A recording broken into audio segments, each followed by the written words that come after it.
I hope आप सभी लोग बढ़िया होंगे। मैंने इससे पहले वीडियो में आप लोगों को बताया कि रनिंग की तैयारी कैसे करनी है और रनिंग के लिए कितने समय में आप रनिंग क्वालिफाई करते हैं तो कितने नंबर मिलेंगे। हम बात करेंगे कि रनिंग का जो इवेंट है वो 40 नंबर का इवेंट है। इसमें आपको किसी भी स्थिति में 30 या 40 नंबर लेकर आने हैं। 30 से कम तो हमको बर्दाश्त नहीं है। 30 नंबर तो किसी भी स्थिति में आने ही चाहिए। हम जब रनिंग स्टार्ट करते हैं तो स्वस्थ शरीर में ही सारे काम किए जा सकते हैं।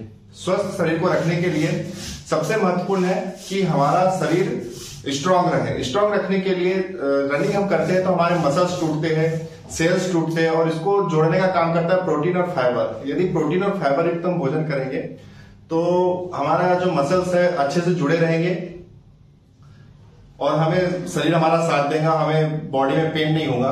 तो यदि तो डाइट का कैसे प्लान करें, तो डाइट की बात करें तो जब भी आप रनिंग के लिए निकल रहे हो घर से तो 1 या 2 केले खाकर निकले और केले खाने के 10-15 मिनट बाद ही आप रनिंग प्रारंभ करें। जब रनिंग करके वापस लौटते हैं तो रनिंग करके जब वापस लौटते हैं तो बॉडी एकदम थक जाती है। 1-2 घंटे आपने बहुत जम के मेहनत करी है। अब आपको चाहिए हैवी प्रोटीन युक्त भोजन। तो भोजन तो एकदम से करोगे नहीं, तो आप जब भी रनिंग करके आते हैं तो आपको मोटा अनाज खाना है, प्रोटीन युक्त। प्रोटीन युक्त भोजन के बारे में हमने पढ़ा हुआ है कि जो दलहनी फसलें होती है वो प्रोटीन युक्त होती है।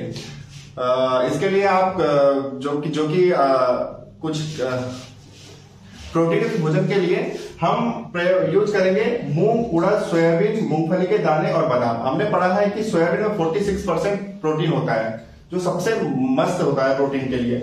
मूंग, उड़द, सोयाबीन, मूंगफली के दाने और बादाम, इनको आप एक कंटेनर में मिक्स करके रखिए थोड़ा थोड़ा लेकर, और रोज 1-2 मुट्ठी डालकर उसको रात को भिगोकर रखिए और सुबह उठकर जब आप रनिंग करके आते हैं तो उसको ये खा लीजिए। तो आपके शरीर में जितने भी मसल्स टूटे होंगे, बॉडी में पेन हो रहा होगा, तो ये आपको रिलीफ दिलाने में मदद करेगा। इसके बाद आता है स्टेमिना। स्टेमिना सबसे इंपॉर्टेंट होता है रनिंग को कम समय में क्लियर करने के लिए, क्योंकि यदि आपका स्टेमिना हैवी होगा तो आप कम 800 मीटर ही दौड़ना है। 800 मीटर ही दौड़ना है तो आपका स्टेमिना यदि स्ट्रांग होगा तो आप निश्चित तौर पे 40 नंबर के लिए क्वालिफाई कर लेंगे, 40 नंबर से क्वालिफाई कर लेंगे। स्टेमिना बढ़ाने के लिए सबसे ज्यादा सभी लोग गलती करते हैं कि जब रनिंग की स्टार्ट करते हैं तो रनिंग करते हुए राउंड काउंट करते हैं, लेकिन आप लोग ऐसा ना करें। आप रनिंग करते समय राउंड काउंट ना करके आप शुरुआत ही करें कि आज मैंने 2 मिनट दौड़ा, आज 5 मिनट दौड़ा, आज 7 मिनट दौड़ा, और आपको इस प्रकार बढ़ाते बढ़ाते शुरुआत के 1 हफ्ते कम से कम इसको 20 मिनट कंटिन्यू रनिंग। आप कितना भी थक जाओ लेकिन चलते रहो चलते रहो चलते रहो, दौड़ते रहो। स्लो स्पीड में दौड़ो, फिर हाई स्पीड कर लो, फिर स्लो कर लो।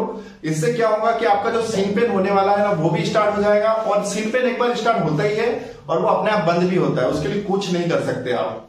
उससे क्या होता है, जो निचले हिस्से की जो मसल्स होते हैं ना वो स्ट्रांग होते हैं, और हमारा यदि 20 मिनट आप रनिंग करने लगोगे तो स्टेमिना अच्छा डेवलप हो जाएगा। उसके बाद आप अपने जो वर्कआउट का रूटीन रहेगा उसके अकॉर्डिंग प्रयास करिएगा।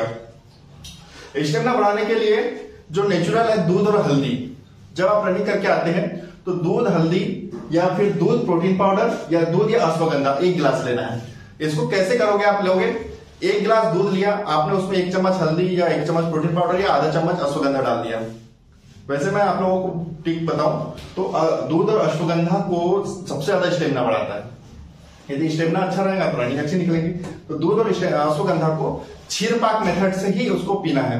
मतलब 1 गिलास दूध लिया, उसमें अश्वगंधा डाल लिया और उसको तब तक उबाला जब तक वो आधा ना बच जाए, आधा गिलास ना हो जाए। आधा गिलास जब हो जाएगा तो आप उसको पी लीजिए। ये सब खाने के बाद तो आपका जो स्टेमिना है वो दिन मतलब 1-2 हफ्ते करिएगा। 1-2 हफ्ते में आपको बहुत अच्छा रिजल्ट मिलने लगेगा और ये बहुत फायदा करता है अश्वगंधा। फिर नॉर्मली आप 2 हफ्ते बाद प्रोटीन पाउडर या फिर हल्दी दोनों में से कोई एक स्टार्ट कर दीजिए, तो आपके बॉडी में जो भी पेन हो रहा होगा वो आपका रिकवर हो जाएगा। और फाइबर युक्त भोजन भी बहुत जरूरी है, तो फाइबर के लिए आप मौसम्बी का सेवन करिए। मौसम्बी जो आती है ना संतरे जैसी होती है मौसम्बी, पर डे 1-2 मौसम्बी खाइए जो आपके फाइबर की पूर्ति करते रहेंगे। अब हम बात करेंगे कि जो दौड़ते समय जो समस्याएं उत्पन्न होती है, चूंकि रनिंग मैंने इससे पहले बताया सबसे टफ होगा। जब तक आप सिर का पसीना एड़ी में नहीं लेकर आएंगे ना तब तक आपकी रनिंग नहीं निकलेगी। रनिंग निकल भी गई तो अच्छे नंबर से निकलेगी, लेकिन जब आप इतनी मेहनत कर लोगे कि सिर का पसीना एड़ी तक पहुंचने लगेगा तो आपकी रनिंग बहुत अच्छे नंबर से क्वालिफाई कर लोगे। इसमें सबसे पहली समस्या आती है कि दौड़ने का मन ही नहीं करेगा। जब भी आप ग्राउंड पे जाओगे तो 1-2 राउंड लगाओगे और उसके बाद दौड़ने का मन ही नहीं करेगा। लेकिन आपको खुद को सेल्फ मोटिवेट करना है कि मैं कर सकता हूं, I can do it, how is the जोश हाई, ये सब बातें करते हुए आपको दौड़ने का मन बनाना है। और एक चीज और, आप निरंतर जब भी आपका मन करे दौड़ने का नहीं तो रोज शाम को एक बार भाग मिल्खा भाग हफ्ते में 1 आध दिन देख लिया करें। जब भी आपको टाइमिंग लगाना है, भाग मिल्खा भाग मूवी देखो बढ़िया, हफ्ते में 1 बार, तो आपका इससे मोटिवेट बढ़ते रहेगा, है ना। और ग्रुप में दौड़ोगे तो ऑलरेडी आपके कॉम्पिटिटर रहेंगे तो आपको मोटिवेशन मिलते रहेगा और आपका दौड़ने का मन धीरे धीरे बनने लगेगा। आपका यदि मन नहीं भी कर रहा है दौड़ने का तो भी आपको रुकना नहीं है, कंटिन्यू दौड़ना है, मन को मार के दौड़ना है, तभी आपकी विजय होगी। फिर पैर दर्द होने लगेंगे, जैसे मैंने बताया सीन पेन। तो सीन पेन हर व्यक्ति कितना भी अच्छा धावक हो, कैसा भी हो, जब वो पहली बार रनिंग स्टार्ट करता है तो उसको सीन पेन स्टार्ट होता ही है। सीन पेन का कोई इलाज नहीं है, सिर्फ एक्सरसाइज करनी होती है। वो एक्सरसाइज के बारे में हम नेक्स्ट वीडियो में बात करेंगे कि सीन पेन और जो फिजिकल के दौरान जो आपको समस्या उत्पन्न हो रही है को इनको कैसे दूर करें। तो मैं कुछ एक्सरसाइज भी बताऊंगा जो करने से आपके जो रनिंग के दौरान स्टेमिना भी बढ़ेगा और सीन पेन भी खत्म होगा। फिर आती है एक सांस फूलना। आप जैसे 1-2 राउंड लगाओगे आपकी सांस फूलने लगेगी। पहले ही 100-200 में आपकी सांस फूल जाएगी और बोलेंगे कि अब रुक जा भैया, अब नहीं कर पाऊंगा मैं। लेकिन रुकना नहीं है, सांस फूलती है, फूलने दो। आप मुंह से लंबी सांस लो इस प्रकार से और एकदम से छोड़ो, इस टाइप से छोड़ना है, मतलब लंबी सांस लेकर छोड़ते जाना है और रनिंग करते रहना है। तो आपका जो वो सांस फूलने वाली समस्या धीरे धीरे खत्म हो जाएंगी। थकावट तो आएगी, जब बॉडी मेहनत करेगी तो थकावट तो होना नेचुरल है। लेकिन इसके बाद जब थकावट हो जाती है तो जब भी आपकी रनिंग होती है तो आप रनिंग करने के बाद 15 या 20 मिनट स्ट्रेचिंग करना है, एक्सरसाइज करना है, मसाज करना है एक दूसरे की पैरों की। तो उससे क्या होगा कि आपकी जो थकावट है वो दूर हो जाएगी और मन को हेल्दी रखना है, हैप्पी रखना है और जल्दी थकना, इसके लिए भी यही है कि स्टेमिना यदि अच्छा रहेगा तो जल्दी थकेंगे नहीं। तो आज हमने बात कर ली कि जो फिजिकल के लिए रनिंग जो इवेंट है उसमें हमको 40 नंबर लाने के लिए हमारा डाइट प्लान अच्छा होना चाहिए, स्टेमिना हाई होना चाहिए और समस्या जो होती है इनको दूर आसानी से किया जा सकता है। इन सभी समस्याओं को, इन सभी चीजों के बारे में हमने आज बात करी, जो कि मुझे लगता है कि यदि आप इतना चीजें यदि कर लेते हैं तो आपकी रनिंग निश्चित तौर पे 30 नंबर के लिए तो कंप्लीट होनी है। यदि आप आज भी रनिंग स्टार्ट करते हैं तो आगामी 1.5 माह में आप इतने स्ट्रांग हो जाओगे कि आप 30 नंबर की रनिंग, 30 या 40 नंबर की रनिंग इजीली निकाल पाओगे।